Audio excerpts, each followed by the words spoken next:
Sualı gördükdə ağla ilk gələn x bərabərdir 3 misalın həllidir. Bəs x bərabərdir 3 necə alırıq? Deməli, misalı belə həll edərik. 2 üstü x bərabərdir 11 çıx x-ə.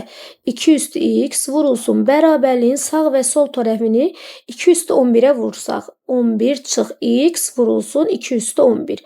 2 üstü x vurulsun parçalayaq 2 üstü 3 vur 2 üstü 8 bərabərdir 2 üstü 11 vurulsun 11 çıx x. Daha sonra 2 üstü x üstə gəl 8 vur 2 üstü 3-ün yerinə elə 8 yazarıq bərabərdir. 2 üstü 11 vurulsun 11 çıx x. Baxın 2 üstü x üstə gəl 8. 8-in yerinə 11 çıxılsın 3 yazarıq. Bərabərdir 2 üstü 11 vurulsun 11 çıx x. Buradan 11 çıx 3 bərabərdir 11 çıx x-ə, yəni x bərabərdir 3 və ya eyni zamanda 2 üstü x üstə gəl 8 bərabərdir 2 üstü 11-ə, x üstə gəl 8 11, x bərabərdir 3 cavabını almış olarıq. Bu da misalın həlli.